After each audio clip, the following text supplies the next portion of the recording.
My daughter was waving at me with a big smile on her face when the train was leaving. It's been about 2 months since she has last seen my husband. She must be really looking forward to visit him. I sent a message to my husband just as my daughter got on the train. And then, I guess about 4 hours after I got home, my daughter called me. I had told her to call me when she arrived. I assumed it was that report. Hello, Sarah. Did you make it to San Francisco and meet up with your father? When I asked her that, she said something I didn't expect in an unhappy voice. Mom, come and pick me up, please. What? Is something wrong? I didn't get to meet Dad. What do you mean? I don't know, but I haven't heard from him. And when I went to his house, some strange woman turned me away. What? My name is Lily. I have a family of 3 with my husband, Robert, and our 11-year-old daughter, Sarah. I conceived my husband's child while I was still in college, so I'm 32 years old now. After the baby was born, I managed to finish college with the support of my parents. Since then, I have been a housewife. Because of the unexpected pregnancy and premature marriage, there was a confusion and concern from those around us, and we had a hard time. My husband told me that he had always planned to marry me and that it was just a matter of time before we got married. After graduating from college, my husband got a job at a well-known company. It was a good starting salary and we could live in a company housing. So we didn't have to struggle financially and lived happily together. We didn't have a honeymoon phase as a married couple, but our daughter was so pretty that we didn't care about it. My husband adored our daughter and always took care of her on weekends. Thanks to him, I was able to relax and go out with my friends. I didn't have to put up with getting dressed up or anything like that. I had no complaints about this life. The days passed by in the blink of an eye, and my daughter went on to elementary school. By that time, my husband had been working for the same company for about 7 years and had been promoted. He had more responsibility and came home later and later. But on weekends, we went on family road trips and made many memories. We spent many happy days like this. I thought that these happy times would continue for a long time. But one day, while I was leading such a life, the company decided on my husband's transfer. No matter how much we say he has a family, our daughter is already 11 years old. Until now, he had refused to move on his own due to a transfer because my daughter was still very young. But that could no longer be a reason. Moreover, it seems to be a very important job for him this time. I was told that his career depended on it. The company my husband works for is a big company, so there are plenty of replacements for him. In order for my husband to be promoted further in the future, this relocation is unavoidable. My daughter will be going on to junior high school and high school. Of course, I want her to go to college, and the tuition and other expenses will come with that. So I had to admit his transfer this time. And I hope that it would help him get ahead in his career. I was told that the assignment would be for about 6 months. Well, 6 months is alright, I thought. However, my daughter loved my husband very much, so she was a little worried about being away from her father. My husband told her he would call her every day, and he reassured her that he would try not to make her feel lonely and that she could meet up with him on the weekends and go out with him. This is a husband who cares about his family. Even if he moves out on his own, he will make time for our daughter. She said, "Okay. I'll be sad that I won't be able to see Daddy as much as I'd like, but I'll put up with it." My daughter and I saw him off with smiles on our faces. After about 3 days, my husband called me on video phone and spent a lot of time talking with my daughter. He called before my daughter even missed him. I laughed and wondered which one of them was the child. But it's so heartwarming to see my husband and daughter talking on the phone. I really felt that my husband and my daughter are getting along well with each other. On the first weekend, he was too busy to go out. But the next week, my husband made time and came home on a Friday. I'm so grateful to my husband for making time for our family in the middle of his hard work. My daughter was very happy to have dinner with her father for the first time in a long time. However, about 2 months after my husband's new life started, his behavior began to change. He used to call his daughter once every 3 days for a video phone call. But the frequency of these calls became less and less, and he stopped calling altogether. Of course, I knew that he's busy with his work. And he lives alone and has to do all the house chores. I'm sure that once he gets used to the new workplace, he'll have more chances to go out for drinks with his colleagues too. I shouldn't put too much pressure on him by urging him to get in touch with us. With this in mind, I didn't force him to contact me. However, my husband rarely contacted me anymore. Eventually, he came back here less and less often. I explained to my daughter that her father was busy with work, but I could see that she was grieving, even if she didn't say it out loud.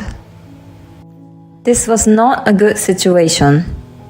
And although I knew he was busy with work, I asked my husband a favor of calling her, even if it's just for 5 minutes. Our daughter always seems to be somewhat lonely at home. My husband apologized. Oh, I'm sorry. But he didn't call Sarah. Soon it will be her birthday. It's this coming Saturday. Maybe he will come home to surprise us. That's what I was hoping for. She also said, maybe Daddy will come home? But on the day of her birthday, my husband didn't come home. And he didn't even call her to wish her happy birthday. This time, my daughter was very disappointed. I was so mad that I called my husband several times and left messages. Lately, when I call him, he doesn't pick up right away. And he never returns my calls, so I called him several times this time. After about the 5th call, my husband finally picked up the phone. What's wrong? You've been calling me a lot, haven't you? What are you doing? What? It was Sarah's birthday today. It's Saturday and you don't come home. You didn't even call to wish her happy birthday. Oh, I'm sorry. I'm really sorry about that. Sarah hadn't seen her dad in a long time. She was expecting to see you for the first time in a long time for her birthday. Tell her I'm really sorry and that I wish her a happy birthday. No matter what I said, he just apologized. I gave up and hung up the phone. As I hung up the phone, my anger flared up again. Please think about your daughter and take better care of her. You may be busy, but I still think you are too disrespectful. I sent him a message saying that. But all I got from my husband was, I understand. I'm sorry. After that, there was no improvement.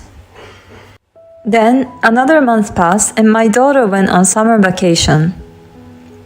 A little while ago, she told me that if her father couldn't come, she would go and meet him. She has been saying this every day since the summer vacation started. I decided to take this opportunity and let her go to my husband's house alone. She wanted to experience something new, and she was very enthusiastic about it. We live in Los Angeles, and my husband currently lives in San Francisco. She can get there by just getting on the train. I will drive her to the station. I called my husband to pick her up at the other station. My husband agreed to the plan. Now my daughter can finally see her father for the first time in a long time. On Saturday, I saw her off and went home. She waved at me with a big smile on her face as the train was leaving. It's been 2 months since she saw her father the last time, so she must be really looking forward to it. I sent a message to my husband just as my daughter got on the train. And then, about 4 hours after I got home, I got a call from my daughter. It was about noon, and my daughter got on the train early in the morning. She must have already met up with my husband and had lunch before calling me. I had told my daughter to call me when she arrived over there. I assumed she was calling to let me know that. Hello, Sarah? Did you make it to San Francisco and meet up with your father? When I asked her that, she made an unexpected comment in an unhappy voice. Mom, pick me up right now, please. What? What's wrong? I didn't see Daddy. What do you mean? I don't know, but I haven't heard from him. And when I went to his house, some strange woman turned me away. What? What did she just say? No, first of all, I have to pick up my daughter as soon as possible. Where are you? I'm back at San Francisco Station. Then, going to a fast food restaurant somewhere and kill some time. So I got into the car and headed for the station. There I hurriedly bought a ticket and got on the train to San Francisco. When I finally arrived, my daughter looked at me and was about to cry. We went to a cafe near the station. She was depressed, so I ordered pancakes, which are famous in this area. When the pancakes came out, my daughter's face lit up a little. She seemed to enjoy the pancakes and looked a little calmer. Then I asked her what happened. According to her story, she couldn't get in touch with my husband at all when she arrived at the San Francisco station. She waited for about 30 minutes and he didn't show up. So she decided to take a drastic action to go to his home by herself. Well, I had given her my husband's home address in case something happened. She's a Gen Z girl who uses her smartphone more than I do, so she was able to find her way there in no time with a map. She got on the train and went to my husband's house. And when she rang the doorbell, a woman's voice answered. Who are you? My daughter was surprised. But she managed to say, I'm here to see my dad. That woman told my daughter to go home and not to see Daddy because she's in the way. In the end, the woman hung up without even opening the door of the apartment. So my daughter went back to San Francisco Station. I was so angry that I couldn't help myself anymore. If she told you not to see your daddy, then let's do that. I said that, took my daughter home, and immediately started preparing to move out. When I explained the situation to my parents, they were furious. They said they would do whatever they could do to help.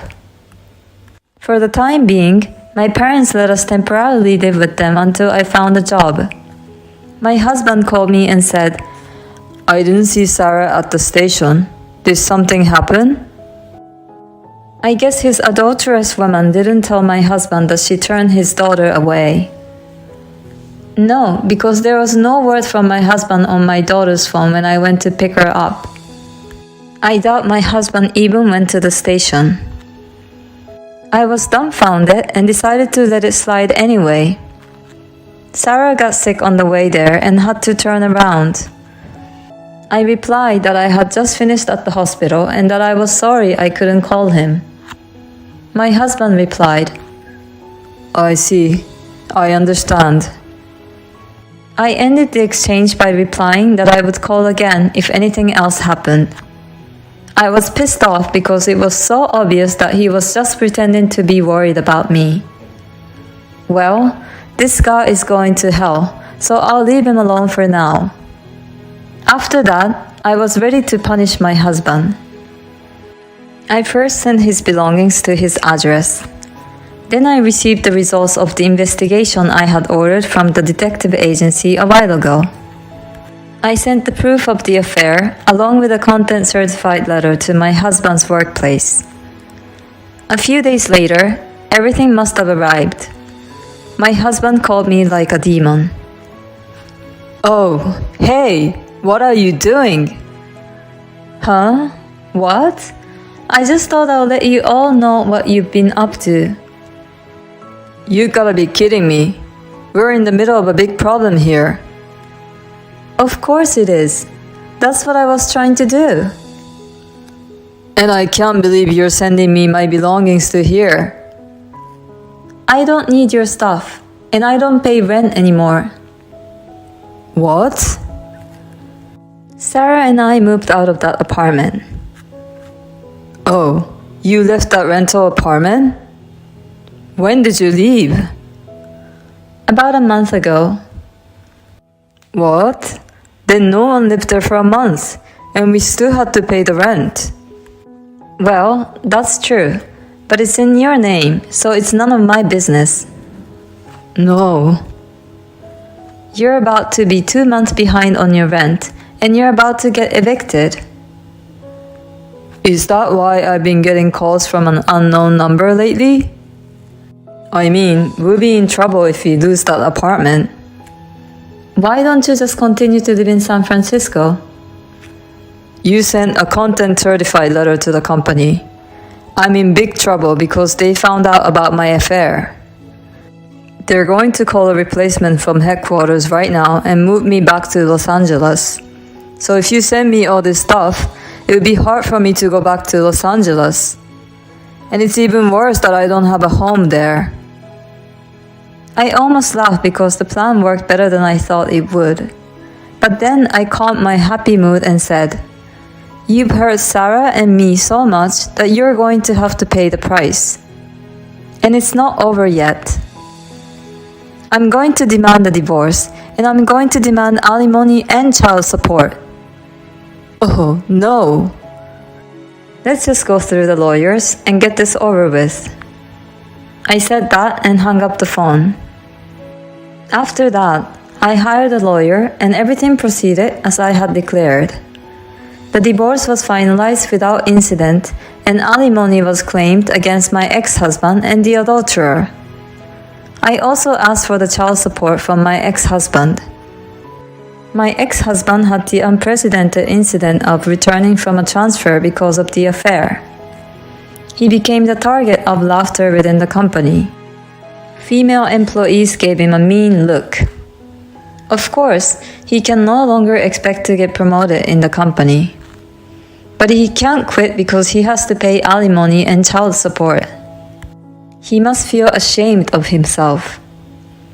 My daughter has become disillusioned with my husband, and when he apologized and said he wanted to see her, she refused to see him. He really deserves it. I was able to find a job, and my daughter and I now live together happily in an apartment. I'm going to work hard to support her and watch her grow up.